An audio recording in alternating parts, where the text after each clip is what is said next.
June 9, 1944, 3 days after Allied forces stormed the beaches of Normandy, and Juan Pujol Garcia sits in a cramped office in London, his fingers flying across a telegraph key as he composes the most important message of his espionage career. What Adolf Hitler cannot possibly know, what no German intelligence officer could imagine as they read the urgent transmission arriving from their most trusted agent in Britain,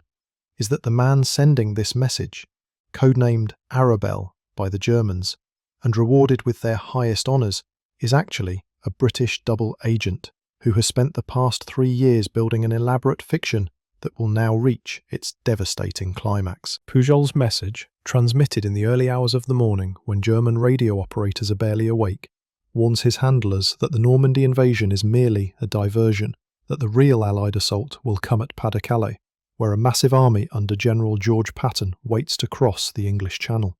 The message reaches Hitler's desk within hours, and the Führer, trusting the intelligence from his star agent, orders German panzer divisions racing toward Normandy to turn around and defend Calais against an invasion that will never come.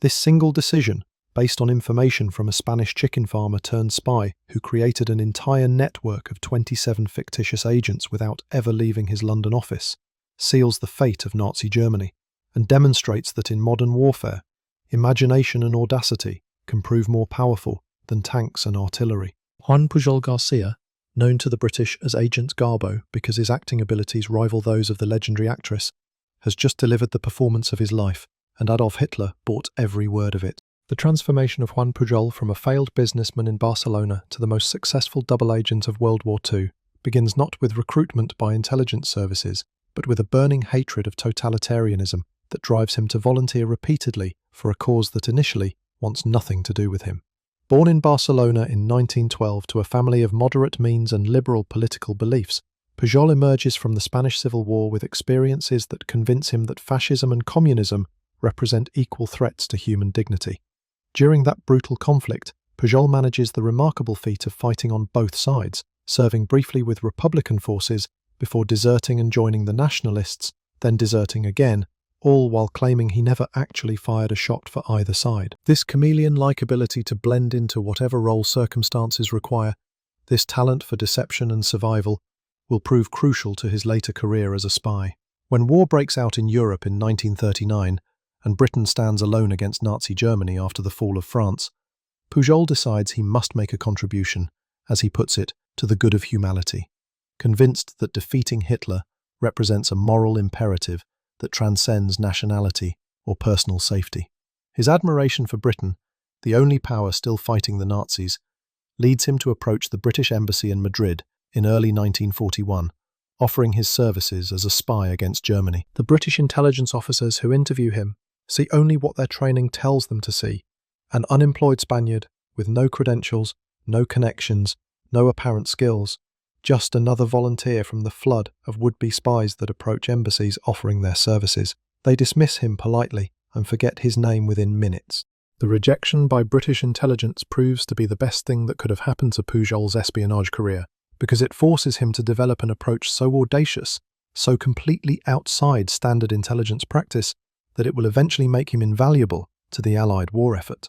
Rejected by British intelligence services, Pujol famously takes matters into his own hands, approaching the Germans pretending to be a loyal Nazi supporter and starting to feed them completely fabricated intelligence, carefully crafted using newsreels, public broadcasts, and guesswork. In January 1941, Pujol contacts the German Abwehr in Madrid, presenting himself as a Spanish diplomat who travels frequently to London and who sympathizes with the Nazi cause. The Germans, always eager for intelligence about British military capabilities and morale, give him the codename Arabelle and instructions on how to communicate with them once he establishes himself in Britain. What happens next demonstrates Pujol's genius for improvisation and his understanding that successful deception requires mixing truth with fiction in ways that make verification difficult. Pujol never actually goes to Britain. Instead, he moves to Lisbon, Portugal, where he has access to British newspapers, tourist guides, train timetables, and newsreels that provide enough information about Britain to construct plausible intelligence reports. From his Lisbon apartment, using a British Blue Guide travel book and copies of magazines he finds in public libraries, Pujol begins sending the Abwehr detailed reports about British military installations, troop movements, industrial production, and civilian morale, all of it completely fabricated, but carefully constructed to seem authentic. Though Pujol sent Germany false reports, he used lots of factual information to make them seem legitimate, gathering factoids from different encyclopedias, and even from advertisements he saw and placards he saw in the street, building up a portfolio that convinces the Germans he has genuine access to valuable intelligence. His reports include details about convoy departures from Liverpool, descriptions of fortifications along the Scottish coast, assessments of bomb damage in London, all constructed from public sources and his own imagination. The Germans, impressed by the volume and apparent quality of Arabel's intelligence, begin paying him substantial sums to continue his work and to recruit additional agents who can cover areas he cannot personally access. This demand for sub-agents leads Pujol to create what will become his masterpiece of deception, a network of 27 completely fictitious spies scattered across Britain, each with their own personality, motivations, and areas of expertise. There is Agent 1, a Swiss businessman travelling throughout Britain on commercial business. Agent 2, a German-speaking Luftwaffe pilot who has been shot down and turned. Agent 3, a Venezuelan living in Glasgow. Agent 4, a waiter in the British Naval Intelligence Division canteen who overhears conversations about operations. Each imaginary agent has a detailed backstory that Pujol maintains in his notes, ensuring that their reports remain consistent over months of communications. The Germans accept this growing network without question, because Pujol's technique of mixing real information with false information, of reporting genuine events alongside fabricated ones, makes verification nearly impossible. The amateur nature of Pujol's operation, run from Lisbon without any professional intelligence training or support, eventually leads to mistakes that alert British intelligence to his existence and begin the process that will transform him from a freelance deceiver into Britain's most valuable double agent. MI5 notes that Pujol once told Germans that, on a visit to Glasgow, Scotland, he found men who would do anything for a litre of wine, a claim that any British intelligence officer immediately recognises as absurd because Scots drink whiskey, not wine, and his description of Glasgow's docklands includes details that don't match reality. British codebreakers working at Bletchley Park, intercepting and decoding German communications, begin noticing references to a highly productive agent in Britain, whose reports the Abwehr clearly values highly. The British conduct an investigation to identify this mysterious spy, assuming he must be a German agent operating under deep cover somewhere in the United Kingdom. When they finally trace Arabel's communications back to Lisbon and realise that he has been fabricating intelligence about Britain from Portugal, using only public sources and imagination, their initial reaction is disbelief, followed by grudging admiration. Here is a man with no training, no support, no resources beyond his own creativity, who has managed to convince German military intelligence that he runs a sophisticated spy network across Britain. The realization that someone with Pujol's talents might be more useful working for Britain than running his own freelance operation leads MI6 officers to make contact in Lisbon, offering to bring him to London, where his deception can be expanded and directed toward Allied strategic objectives. In early 1942, MI5 officially recruited Pujol, assigning him the codename Garbo, the nickname coming from the Swedish actress Greta Garbo, known for her dramatic flair, fitting given Pujol's flair for deception.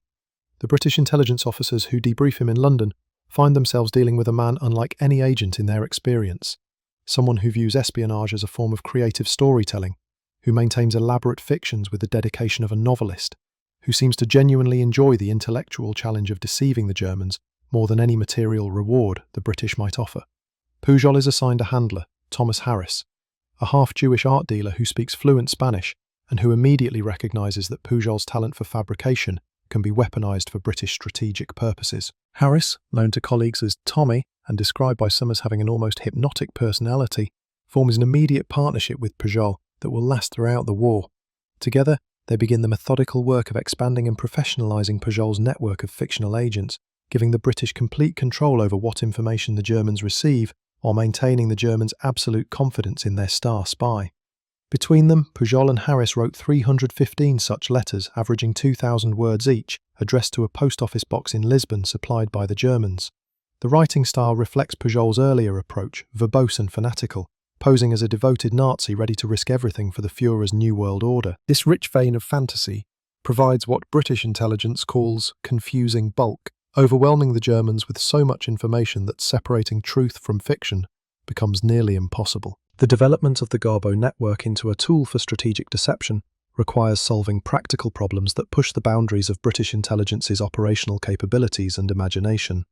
Each of Pujol's 27 fictional agents needs to maintain consistent communications, report on plausible activities, occasionally make mistakes that require explanation, and interact with each other in ways that reinforce the illusion that they are real people. MI5 assigns officers to tour the English countryside, identifying hotels where imaginary agents supposedly stay, pubs they might visit, restaurants where they could plausibly have meals, all so that Garbo's reports include authentic details that the Germans can verify if they choose. When one fictional agent supposedly falls ill, Pujol obtains a genuine prescription from a British doctor and forwards it to the Germans as proof that his network is suffering casualties. When another agent dies in his fictional narrative, Pujol places an actual obituary notice in a British newspaper, providing evidence that the Germans find completely convincing. The Germans pay substantial sums to support this network, eventually transferring what amounts to $340,000 over the course of the war, money that flows directly into British coffers while the Germans believe they are funding the most productive spy network in Britain. The assessment of the official history of British intelligence in World War II is that the Germans, in Spain at least, became so flooded with information from Garbo's agents in Britain that they made no further attempt to infiltrate the United Kingdom. The sheer volume and apparent quality of Garbo's intelligence convinces the Abwehr that additional agents are unnecessary,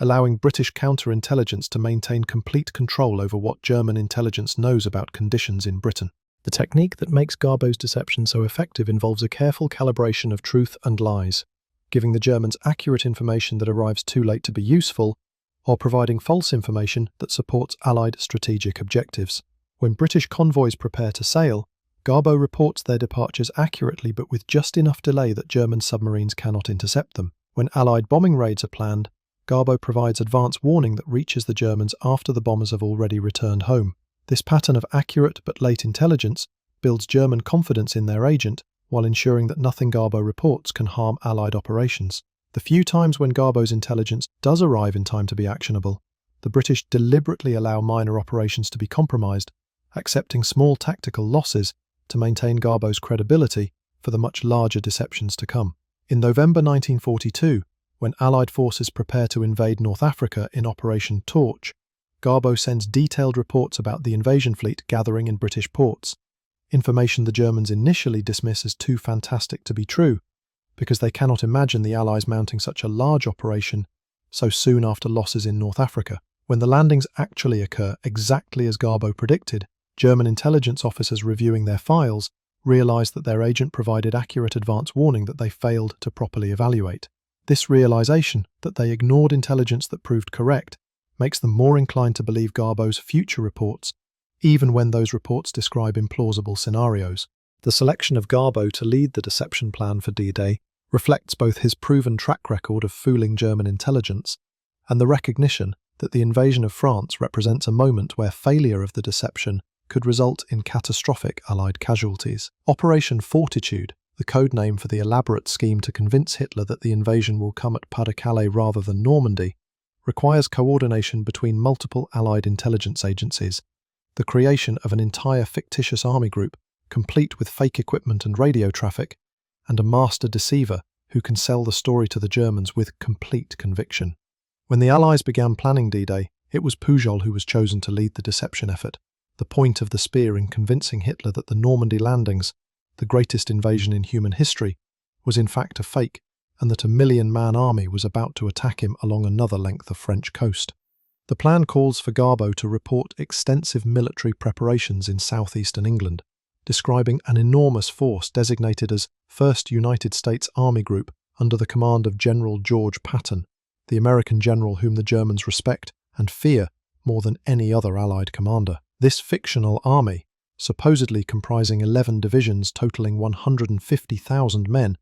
exists only as a collection of inflatable tanks, wooden aircraft, fake radio transmissions, and Garbo's detailed intelligence reports describing training exercises, supply deliveries, and command meetings that never actually occur. British and American forces construct an elaborate stage set across southeastern England, positioning dummy landing craft in harbours creating fake oil storage depots, building artificial airfields where real aircraft occasionally land to be photographed by German reconnaissance. Garbo's network of fictional agents reports on all of this activity, providing the Germans with a comprehensive order of battle that shows overwhelming Allied strength, concentrated exactly where Hitler expects the invasion to come. The weeks leading up to D-Day find Pujol under enormous psychological pressure, understanding that the lives of thousands of Allied soldiers depend on whether the Germans believe his report strongly enough to withhold reinforcements from Normandy. Pujol was nervous throughout the run-up to D-Day, walking the parks of central London, passing by the American GIs and their British girlfriends, knowing that many of them would live or die by the lights of his acting skills. His relationship with his wife Araceli deteriorates under the strain of his work, with her growing jealous of the time he spends with Thomas Harris developing deception plans, feeling isolated and lonely in London, while her husband pursues his obsession with fooling the Germans. Pujol cannot tell her the full extent of what he is doing, cannot explain that he carries the weight of Operation Overlord on his shoulders, that British and American commanders are literally betting the success of the invasion on his ability to maintain German confidence in fictional intelligence. The night before D-Day, June 5, 1944, Pujol prepares a carefully timed message that will demonstrate to the Germans that their agent tried to warn them about the Normandy invasion, but that German radio operators failed to receive his urgent transmission in time. At 3 a.m. on D-Day, he sent an urgent correspondence regarding the Normandy invasion, only to be met with radio silence, the radio operators waking up the next day to realise the full significance of his message, after the invasion had already begun in Normandy. This brilliant piece of deception accomplishes multiple objectives simultaneously, showing the Germans that Garbo had intelligence about the real invasion, demonstrating that he tried to provide timely warning, and positioning him to claim that his handler's negligence wasted crucial intelligence, all while ensuring that the message arrives too late to help German defences. When the Germans confirmed the receipt of Garcia's message, Garcia responded only with, "I cannot accept excuses or negligence. Were it not for my ideals, I would abandon the work."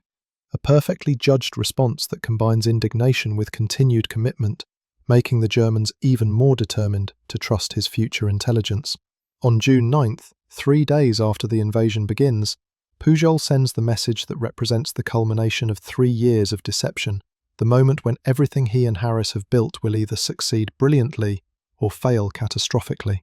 Garbo's message pointed out that units from 1st United States Army Group had not participated in the invasion, and therefore the first landing should be considered a diversion, saying he had conferred with his top agents and developed an order of battle showing 75 divisions in Britain, when in reality they were only about 50.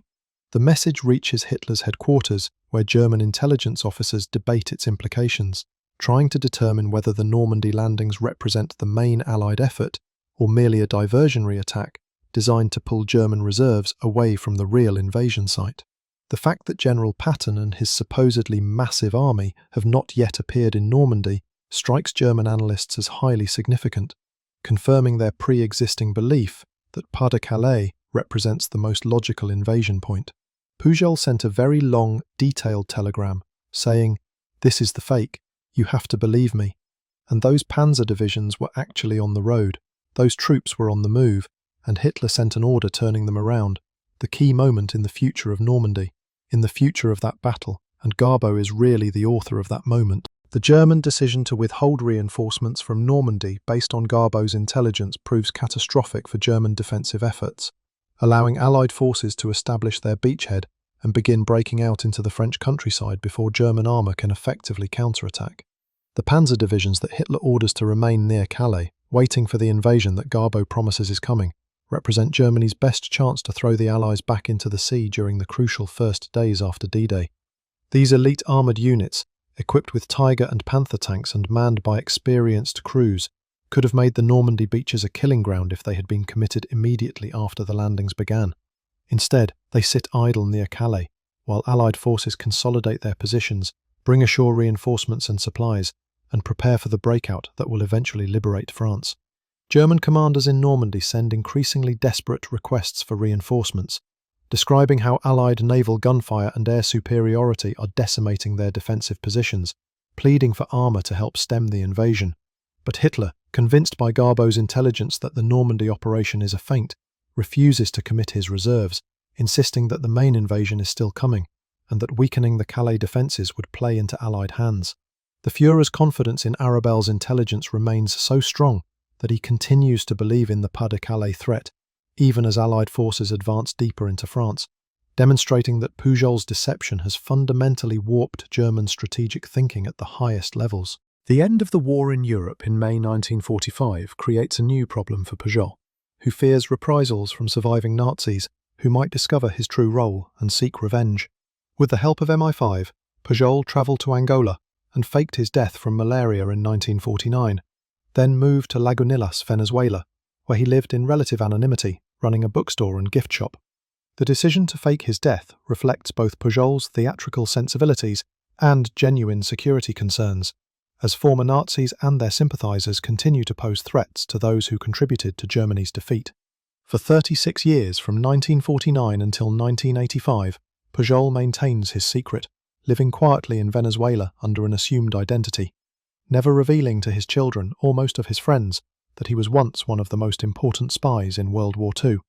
His wife Araceli, who knew about his wartime activities, eventually divorces him, unable to reconcile herself to his deception or to the years spent living under constant stress during the war. His children grow up believing their father died of malaria in Angola, mourning a man who is actually alive and living under another name in South America.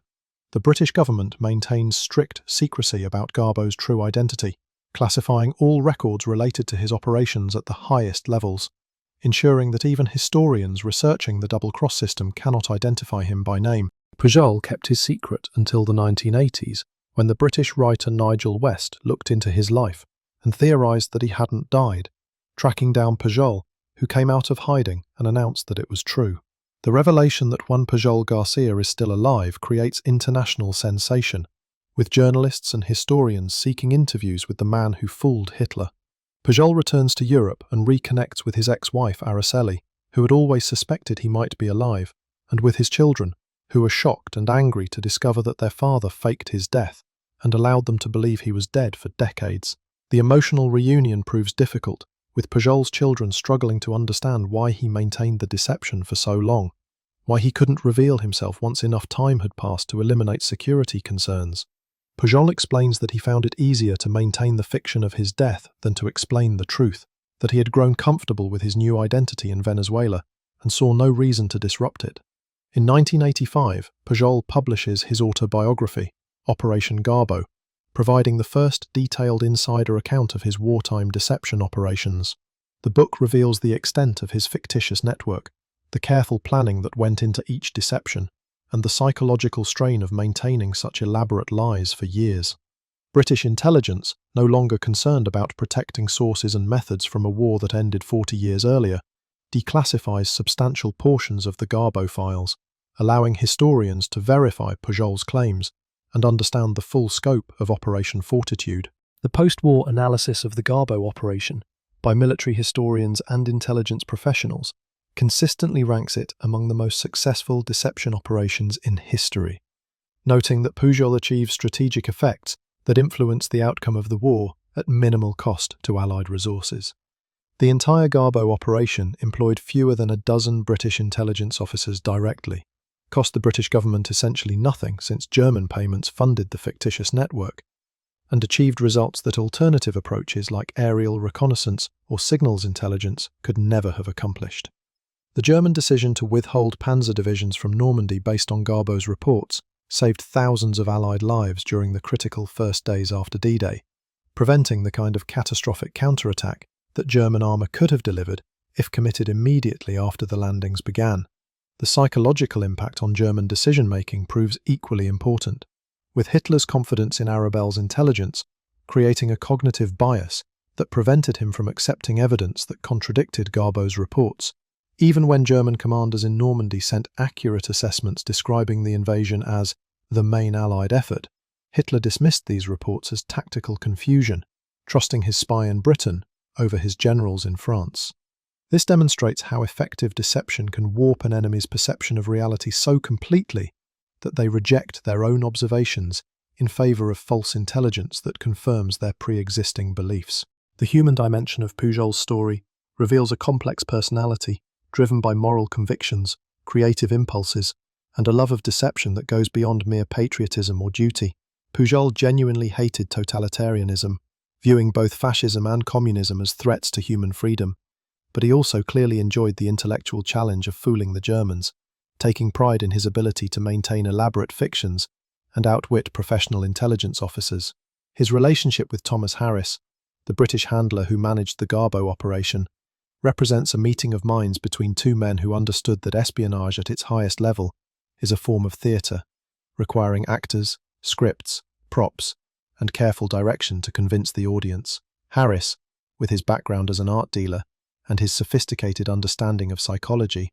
recognized in Pujol a natural talent for deception that could be refined and directed, but not fundamentally taught. Their partnership produced intelligence theatre on a scale never before attempted, creating an entire fictional universe populated by imaginary characters whose activities influenced real-world events. The emotional cost of this work on Pujol's personal life, including the deterioration of his marriage and his eventual decision to fake his death and abandon his identity, suggests that living a lie for years, even in service of a just cause, extracts a psychological toll that cannot be easily measured. The final assessment of how one double agent fooled Hitler until the end of the war must acknowledge both Pujol's extraordinary individual contribution and the organizational support that allowed his deception to succeed.